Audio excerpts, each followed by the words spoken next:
Mazel tov.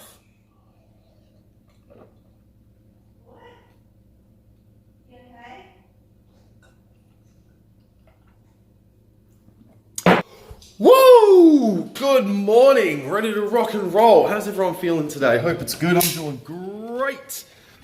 I got dressed, ready to do a bit of exercise. I am unfortunately feeling a little bit sore, or sorer than I was hoping would be, but all good. Nothing's gonna stop me now. I'm in a super duper mood. Carissa was my missus, she was gonna exercise with me this morning, but she bailed out like a little bitch. You know what I mean? You know what I'm saying? These fucking women, right? Fucking beautiful day out today. Beautiful day. I haven't really got a whole lot of anything on my mind, a whole lot going on today. Just gonna be doing some guitar practice and a whole lot of cleaning, doing the old Mr. Mum. I can feel myself aging here a bit, so I'm just going to jump right into it. Yeehaw! There's another workout in the bag. My goodness, well, funnily enough, I actually did more today than I did yesterday, yet I still haven't done as much, or didn't do as much as I would have done if I'd written out a regime for myself to stick to. Just so I'm just gonna pop out the front guard. She's out there. Oh, hey guys. Oh, glad you can make it. Back to what I was saying about, yeah, so I did less of an exercise than I would have done if I'd written it out for myself, but I feel better about it. Like even while I was working out, I was sort of planning, what I'm gonna do next, what my set's gonna be, am I gonna do this or this or this next? And so I just sort of went with it, and it got to a point where I still had a couple of things in my mind lined up, but I got to that point where I hit exhaustion, and I was like, oh, I've pushed and pushed and pushed, and I sort of felt this wall that was it was like my body telling me, yeah, that's sort of enough. And see, this is the weird thing, even talking about this right now, is there's a conditioning in my brain that's like, no, it's not enough. It's never enough. You can always put in another 10% more. It's like, fuck, bro. Why? As yesterday, heart rate's up, sweating like a pig, lungs full of air, metabolism's going off. That's all you really need, right? And I mean, I guess there is something to be said, for maximum intensity training. You could get away with just doing that every so often, right? You don't have to go into 100% all the time. Unless you're going for competition, unless you're going for an absolutely massive shredded aesthetic, and if that's what you're going for, then yeah, you're probably going to have to put in that bit of extra effort to get to that next level. It's just like any other skill, you're only going to get so far with so much effort. But I guess it's up to you, me, whoever's doing whatever, to decide what that limit is, and there's no real wrong answer. So I mean, back when I was younger, I wanted to lift because I wanted to bodybuild, right? I wanted to be massive, I wanted to be aesthetic as fuck, all right? That's not really as important to me anymore. And so I don't really see the need to go to the gym and bust my hole out, putting 110% of every little bit of juice I got left in me into smashing weights. Why not just go out, do my calisthenics? And then, you can't argue that doing an exercise like that isn't gonna get me in shape. Obviously, if I go out and do that every single morning, I'm getting my heart rate up, I'm sweating, I'm gonna lose weight, I'm gonna get lean. And as long as you can get a little six pack, as long as you can get some nice shaped pecs, maybe a few striations in the delts, what else do you need? Just look good without a shirt on. And I mean, really, a lot of people I talk to, that's what they say they want. I ask, what's your fitness goals? Just want to look good naked. So many people say that. Well then, stop pushing yourself so hard. Stop being a tyrant to yourself. I mean, just take it easy, man. Just go with your own pace. Oh, by the way, yes, I am very aware that I look like a fucking shambles at the moment. Hair's all over the bloody shop, beard's looking choppy as fuck. Don't worry, I'm doing something about it. Today, going to the barber's, getting it all trimmed up, looking nice and schmicko. I'll show you guys what the outcome of that is later on. Yeah, just had some time to reflect on things, and once again, feeling really good. I definitely feel like this is more sustainable than what I was trying to do before. God, isn't this place just bloody beautiful? Right across the road. Just listen to that.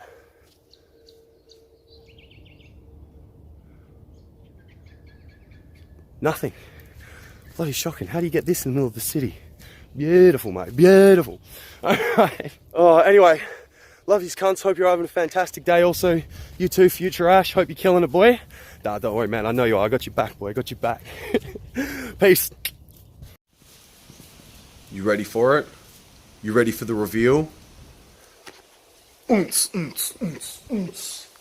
Yeah, boy. Looking clean as a mother bitch. Pro tip for anyone watching, any guys that are watching, if you ever feel like your life's not going too great, things could be going a bit better, first thing to do, get a haircut. Always makes me feel like $1,000,000. So yeah, just got back from town. Just sitting out in the backyard, enjoying some of this sunshine, enjoying a bit of peace and quiet. Oh, and getting in some good old quality H2O, my gosh. Reminder to stay hydrated. Yeah, I just wanted to share this little moment of quiet, calm, relaxation. If you haven't done already today, take a minute right now. Fuck it, whatever you're doing, put it down for 5 minutes. And just sit and chill. Take a deep breath. Let it out.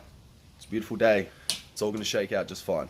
So part of the reason I'm recording this is because I actually want to finish today's video with something, just something that's been bouncing around my head. Just want to chuck it out there.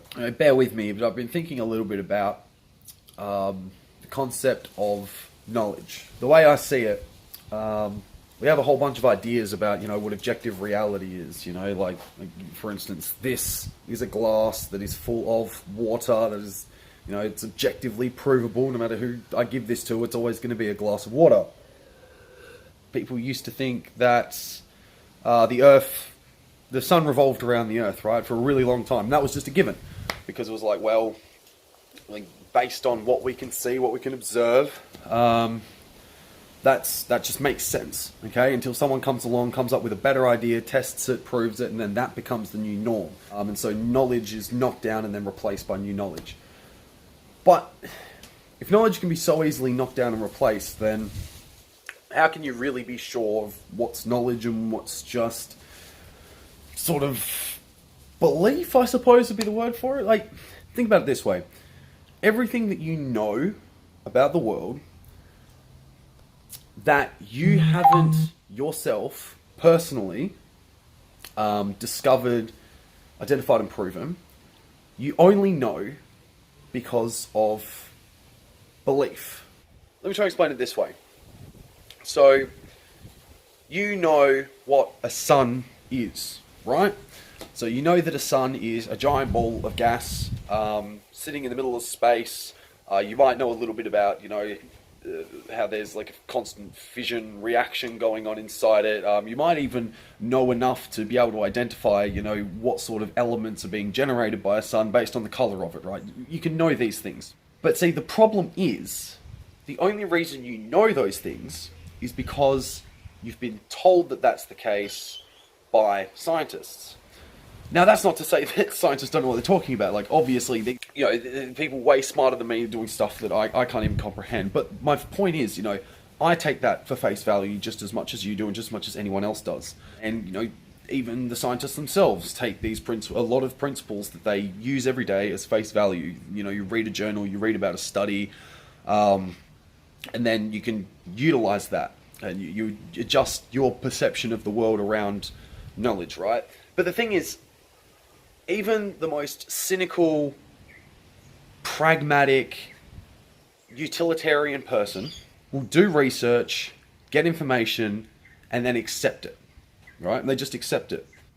So they take whoever did the research on the thing, whoever researched, what stars are made of or how they function, somebody researches that, tests it, gets it peer reviewed, so another bunch of people take their hypothesis, test it, and once it's found that it can't be, you can't break it apart, then we go, oh, well, cool, well, that's now useful. We now know that that's the way it is, or at least until a better theory comes along or something breaks that eventually. But then you read that in a textbook and you go, cool, well, now I know that. But you don't really, because you're not the one that tested it. You're not the one that observed it, right?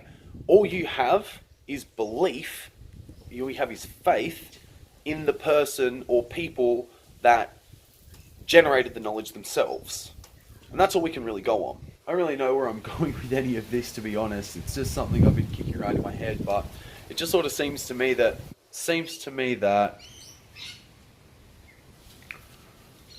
there's really no way of knowing anything, right? All you have is an idea of something. And all the time you have ideas that get tested and tested and tested, and they work and work and work until they don't work, and then you can get a new idea that replaces that one. And so you can't really be sure about anything. But I guess that's like the old wisdom's, like the first step to wisdom is to admit that you know nothing. And it's sort of a hard thing to wrap your head around, but really, we don't know anything. I guess this has just been, so thinking about this has ultimately brought me to the question, you know, what is knowledge? And I watched a Jordan Peterson lecture in his biblical series, and basically he said, knowledge is an idea that has utility. Or something along those lines. I might be paraphrasing, but, you know, give me a break.